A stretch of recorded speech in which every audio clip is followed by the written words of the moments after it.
Buen día, comencemos nuestro tiempo devocional en esta mañana. El día de hoy revisaremos del capítulo 21 del libro del profeta Ezequiel, los primeros 7 versículos para nuestro tiempo devocional que hemos titulado La señal de la espada desenvainada. La señal de la espada desenvainada. Recuerden que para nuestro tiempo devocional estamos leyendo en dos versiones, Nueva Traducción Viviente y Reina Valera 60.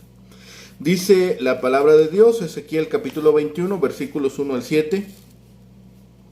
Vino a mí palabra de Jehová diciendo: Hijo de hombre, pon tu rostro contra Jerusalén y derrama palabras sobre los santuarios y profetiza contra la tierra de Israel. Dirás a la tierra de Israel: así ha dicho Jehová: He aquí que yo estoy contra ti y sacaré mi espada de su vaina y cortaré de ti al justo y al impío. Y por cuanto he de cortar de ti al justo y al impío, por tanto mi espada saldrá de su vaina contra toda carne, desde el sur hasta el norte. Y sabrá toda carne que yo Jehová saqué mi espada de su vaina, no la envainaré jamás. Y tú, hijo de hombre, gime con quebrantamiento de tus lomos y con amargura.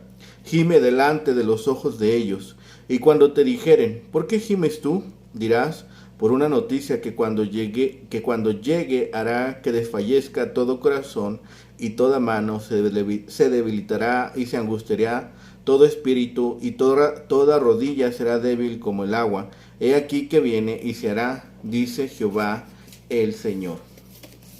La misma porción en la Nueva Traducción Viviente, capítulo 21, versículos 1 al 7. Luego recibí este mensaje del Señor: Hijo de hombre, ponte de cara a Jerusalén y profetiza contra Israel y sus santuarios. Dile: esto dice el Señor, oh Israel, yo soy tu enemigo y voy a desenvainar mi espada para destruir a tu gente, a justos y a perversos por igual. Así es, eliminaré tanto a los justos como a los perversos. Sacaré mi espada contra todos los que estén en la tierra. Desde el sur hasta el norte, el mundo entero sabrá que yo soy el Señor. Tengo la espada en la mano y no la devolveré a su vaina hasta que haya terminado su trabajo. Hijo de hombre, gime delante del pueblo, gime ante ellos con amarga angustia y el corazón destrozado. Cuando te pregunten: ¿por qué gimes?, diles: gimo por la aterradora noticia que oí. Cuando se haga realidad, el corazón más valiente se derretirá de miedo, toda fuerza se desvanecerá, todo espíritu decaerá. Las rodillas fuertes se debilitarán como el agua, y el Señor soberano dice: está por llegar, ya está en camino. La señal de la espada desenvainada es una profecía de la espada del Señor. El juicio, dice, será como una espada. El capítulo que ahora comenzamos, este capítulo 21, realza la importancia de estudiar este libro de Ezequiel, porque a menudo se descuida y su mensaje es muy pertinente para la época que estamos viviendo. Aunque las palabras de Ezequiel fueron pronunciadas hace muchos años, fue la palabra de Dios, como él ha repetido casi constantemente a lo largo del libro. La palabra del Señor vino a mí diciendo, ya que es la palabra de Dios, tiene una aplicación para nosotros en este día y en esta nación. El liberal argumenta que, al igual que el libro de Apocalipsis, el libro de Ezequiel no puede ser entendido y no tiene un mensaje para nosotros. Las visiones que Ezequiel nos transmite a través de su libro son tremendas. Y la interpretación puede que muchos estudiosos estén a favor de una u otra interpretación. Sin embargo, es en esta sección del libro, en este capítulo 21, llegamos al meollo de la cuestión sobre la cual Ezequiel está escribiendo. Y es aquí donde se vuelve más sencillo de entender el libro de Ezequiel y, sobre todo, ver la practicidad y la aplicación que tiene para nosotros hoy en este día, en este tiempo. El capítulo 21 es uno de los capítulos más importantes del libro de Ezequiel, ya que deja muy claro que el rey de Babilonia va a eliminar al último rey de la línea davídica hasta que venga el Mesías. Por lo tanto, el mensaje de la visión de Ezequiel de la espada del Señor se puede dividir en 3 secciones. La espada del Señor es desenvainada contra Jerusalén y Judá, y no volverá la vaina hasta que se complete el juicio, versículos 1 al 7. Entonces podrá hablar del juicio venidero. La destrucción de la espada se representa en 4 fases, versículos 8 al 17. Y tercera sección, Nabucodonosor consulta métodos de adivinación y elige atacar a Jerusalén, capítulo 21, versículos 18 al 27. La interpretación de la alegoría anterior del capítulo 21 identifica claramente el objeto de la ira de Dios como Jerusalén y su santuario. Sin embargo, en la interpretación del profeta cambia el agente de destrucción del fuego a la espada. La razón de este cambio no es clara, ya que ambas imágenes son apropiadas en las descripciones de la conquista babilónica de la ciudad. Como es cierto, a lo largo de Ezequiel, está claro aquí que Dios es el verdadero destructor y juez de Jerusalén. Es una espada divina que se enfurecerá contra la ciudad, destruyendo tanto a los justos como a los malvados justos. Para dramatizar la devastación anunciada en la profecía, se ordena de nuevo a Ezequiel que se convierta en un signo para los exiliados. Debe llorar y llorar para indicar la gravedad de la pérdida de la ciudad y de la destrucción de sus habitantes. Cuando la gente pregunta la razón de su comportamiento, él debe responder describiendo el terror que inevitablemente vendrá sobre los habitantes de estas ciudades que ahora están a las vísperas de la destrucción. Así la espada del Señor está desenvainada. Una vez más Jehová le dijo a su profeta que hablara un mensaje de juicio contra Jerusalén, los santuarios paganos y toda la tierra de Israel, es decir, toda Judá. Esto sería una aclaración de las cifras utilizadas en la parábola anterior al final del capítulo 20, lo que vimos el día de ayer. Ezequiel debía anunciar que Yahvé se oponía a su pueblo. En lugar de ser su defensor divino, él se volvería en contra de ellos y los mataría con una espada, tanto justos, el árbol verde, como los malvados, el árbol seco, en toda la tierra. Todos sabrían que él habría sido responsable del juicio y no envainaría de nuevo su espada hasta que este trabajo se haya completado. El Señor le dijo a Ezequiel que permitiera que los judíos exiliados, entre quienes vivía, fueran testigos de su gemido, del dolor y la angustia al entregar este mensaje. Cuando la gente le preguntó al profeta por qué estaba tan triste, él debía decirles que era por el juicio venidero. Dios quiere que Ezequiel experimente algo de lo que había en su propio corazón hacia esta nación rebelde. Dios quería que el profeta experimentara también el dolor, la angustia por la pérdida de la nación. El dolor de Ezequiel marcaría a las personas con quienes habló de esta profecía, con aquellos que escucharan la noticia de que la espada de Dios venía, y el Señor garantizaba una vez más que el juicio vendría sobre esta nación. La frase hijo de hombre en esta sección, versículo 2, hijo de hombre, pon tu rostro en contra, aparece 9 veces en la Biblia, todas en Ezequiel.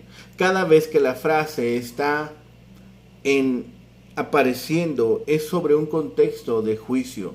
Aquí se le ordena a Ezequiel profetizar juicio contra Jerusalén.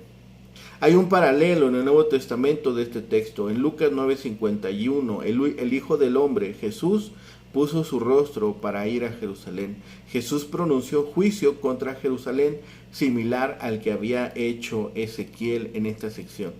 En esta sección de profecías temáticas de espada es una continuación de los mensajes de juicio contra Judá y Jerusalén.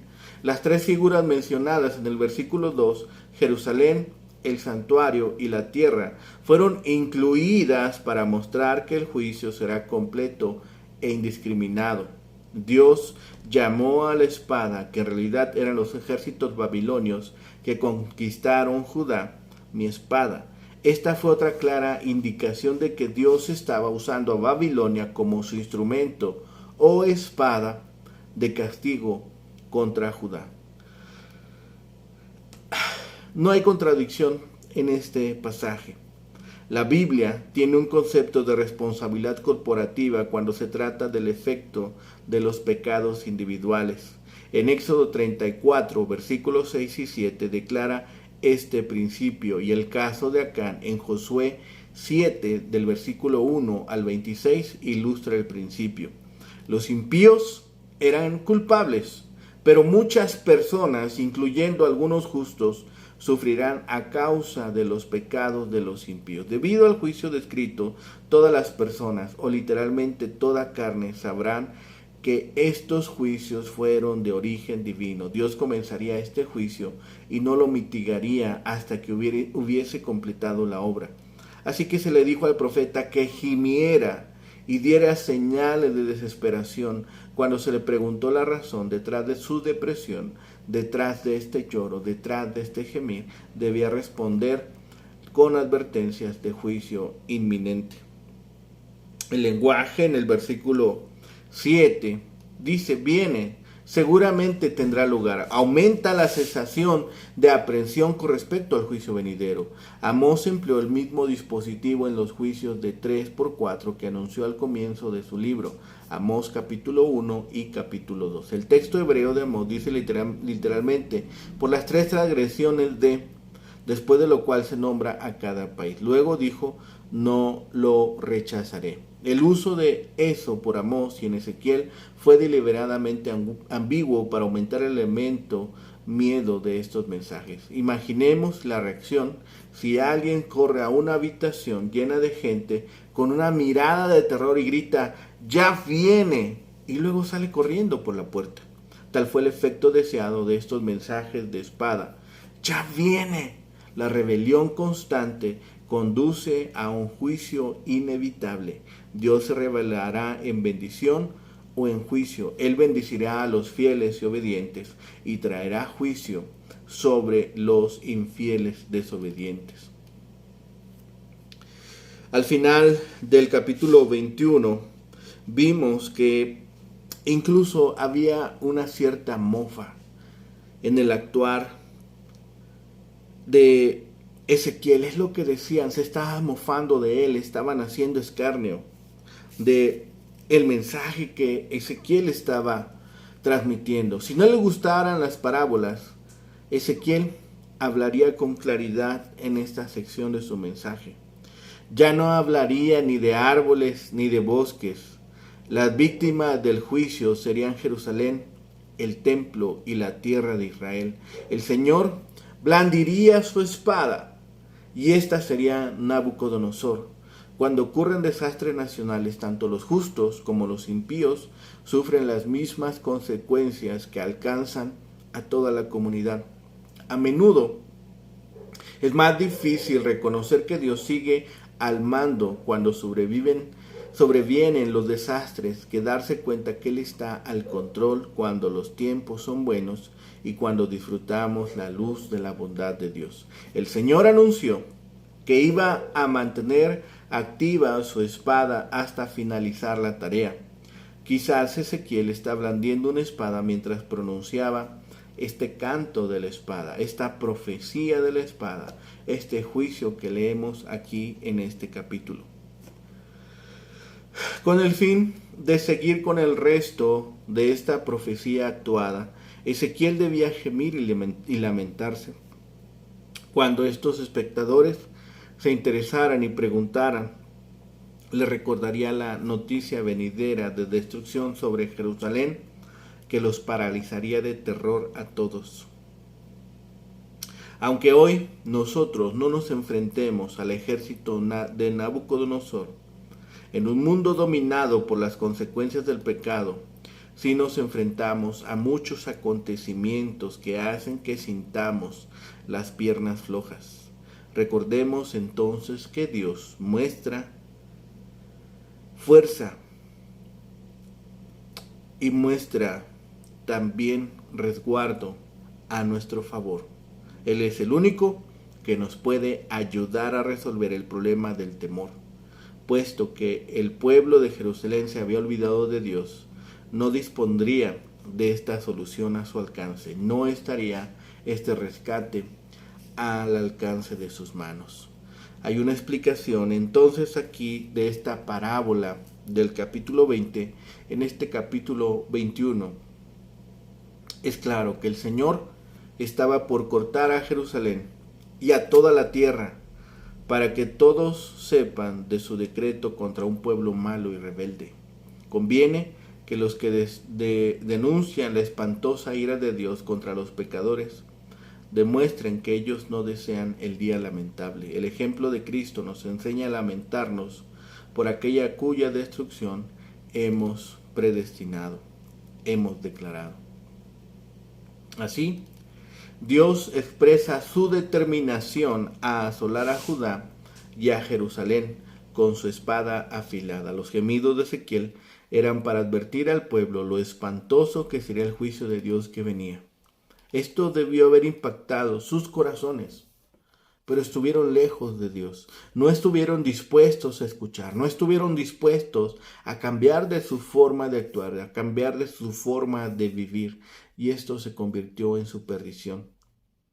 Esta segunda profecía nos muestra imágenes precisas. La referencia a la espada, símbolo de guerra, da una indicación acerca de la naturaleza militar del desastre.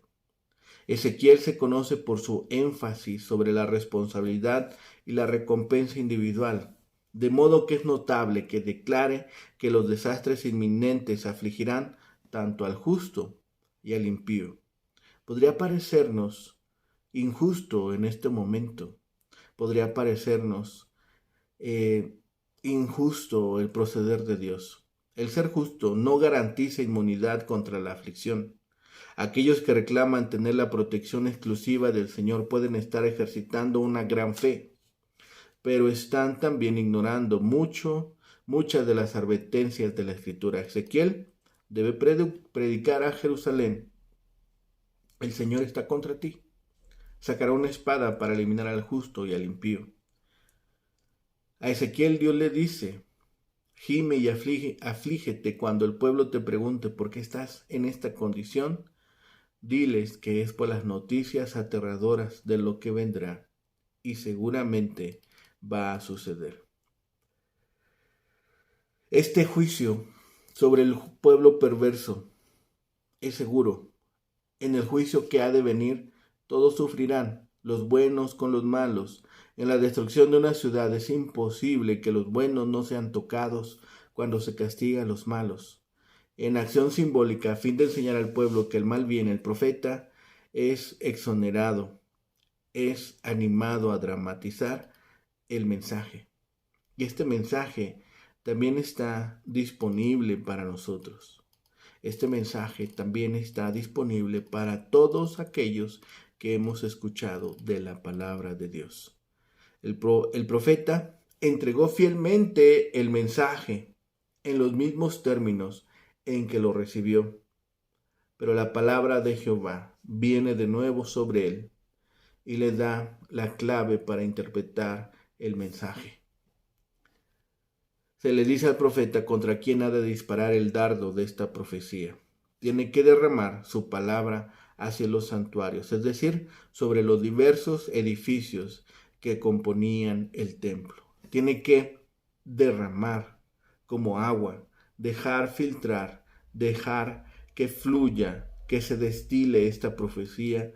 Este verbo aparece 18 veces y se refiere al goteo o al fluir del agua, de la lluvia, la miel, la mirra, el vino y las palabras, particularmente las palabras proféticas. Así debe derramar la palabra de Dios sobre los santuarios.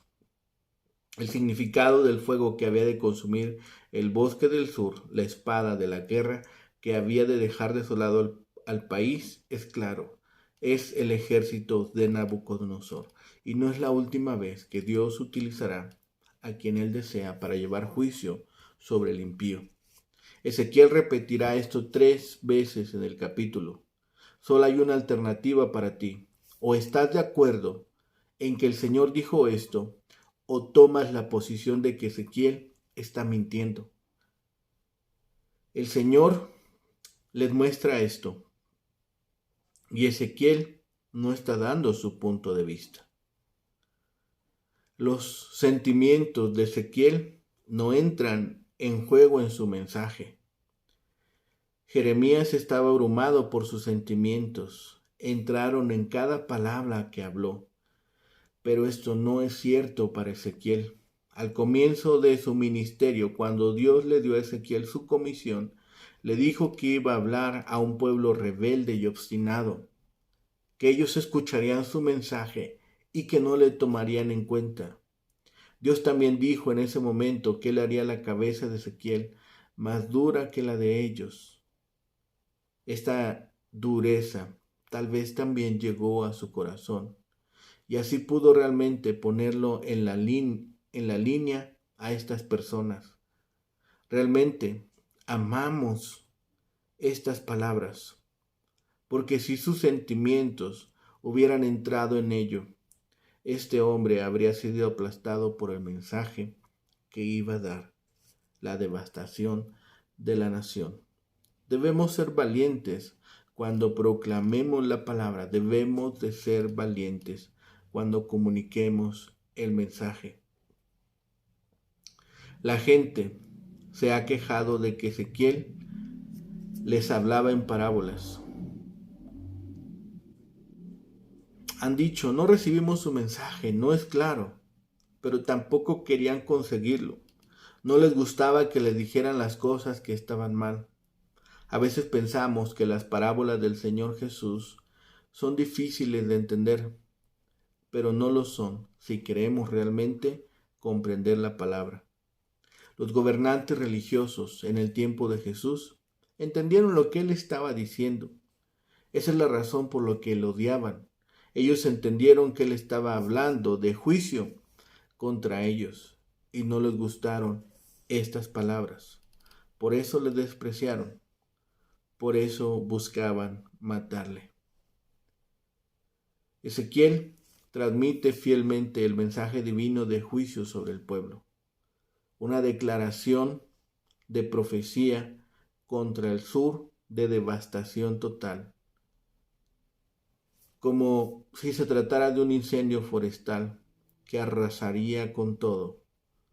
Nada sería capaz de apagar el sediento incendio forestal en el sur, e incluso los espectadores horrorizados serían quemados por su calor.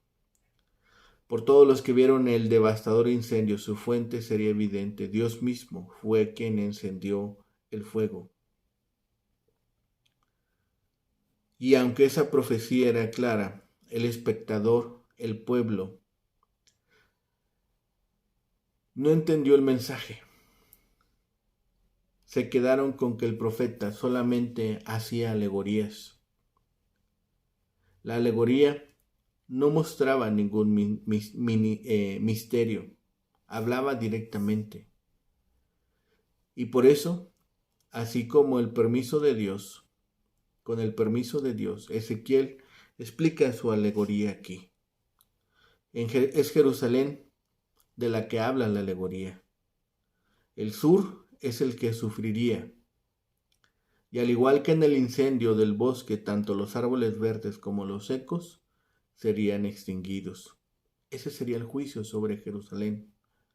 Tanto justos como malvados perecerían. El mal que la ciudad había hecho sería castigado. Esta alegoría y su interpretación iluminan aún más la naturaleza sensible del profeta y su profundo compromiso con la misión profética. También nosotros debemos mostrar compromiso. Ezequiel estaba profundamente preocupado de que su pueblo entendiera el mensaje de Dios. Se le dio una alegoría para declarar, y así lo hizo, pero pudo decir lo suficiente para que la gente no lo entendiera, y pide permiso y se le concede para declarar también el significado de la alegoría. En cierto sentido, había cumplido con su deber de contar la alegoría, pero su misión más profunda era hacer que la gente entendiera, y fue más allá. Recorrió una milla más. La comisión de Dios implica ciertamente el cumplimiento del deber, pero la persona que ha comprendido su participación más profunda no estará satisfecha con el deber. Ningún esfuerzo es demasiado. Y si ayuda a la gente a entender la palabra divina, entonces está cumpliendo con el cometido que le fue impuesto. El ministerio del profeta no solo exigió que recorriera la segunda milla, sino que también le exigió un costo emocional agotador. La tarea de Ezequiel fue desgarradora. No tenía palabras alegres, no había palabras reconfortantes, no había un final feliz. Y su fiel trabajo solamente trajo dolor y suspiros. En parte, el dolor público de Ezequiel fue una parte visual de su mensaje, pero no era meramente drama teatral. No solamente era una dramatización del mensaje, representado sin dolor interior. Había dolor, había pena en su corazón. Sabía que el mensaje que declaró se cumpliría en destrucción, y ya estaba afligido como si lo hubiera visto con sus propios ojos. La experiencia de Ezequiel ha sido la de muchos siervos de Dios, porque ninguna forma de ministerio puede ser una tarea fría y desapasionada. Claro que involucramos nuestros sentimientos, claro que involucramos nuestras emociones. Cada ministerio trae su propio dolor y provoca ese suspiro de que alguien ve la necesidad del mundo, pero se desespera muchas veces de la posibilidad de corregirlo. Así que hagamos nuestro trabajo, cumplamos con nuestro cometido, cumplamos con la tarea que Dios nos ha dado, seamos fieles, permanezcamos en la carrera de la fe, confiemos en nuestro Dios y así completaremos la tarea que se nos ha dado, al igual que el profeta Ezequiel. Oremos. Bendito Padre Celestial, Señor de la vida. Gracias, Padre, Señor, porque siempre eres bueno. Gracias, Señor, porque siempre nos das de tu amor y tu misericordia. Padre bendito, Señor, hoy clamamos delante de ti y te rogamos, Señor, para que seas con el ministerio que nos has dado, para que seas con el ministerio que nos has confiado en nuestras manos. Padre bendito, permítenos ser obedientes hoy en este día y poder compartir también, Señor, no solamente las buenas noticias de salvación, sino también el mensaje, Señor, que es necesario que todo oído escuche, que es que tú ejecutarás también tu juicio, Señor, que vendrás un día con toda tu gloria a juzgar a vivos y muertos, y que cada uno de nosotros, Señor, debemos responder adecuadamente al mensaje del Evangelio. Padre bendito, todo lo rogamos, todo lo clamamos a ti. En ti esperamos, Señor, respuesta. En ti confiamos, Señor, en que tu voluntad es la mejor, Señor, a nuestras vidas. Permítenos ser valientes, permítenos ser esforzados. Danos más hambre de ti, Señor, y permítenos seguir fieles hasta el final de la carrera. Gracias, Padre, de todas estas bendiciones. Todo clamamos a ti, rogamos a ti en el bendito nombre de Cristo Jesús, Señor y Salvador nuestro. Amén. Que tengan un excelente día. Que el Señor les bendiga.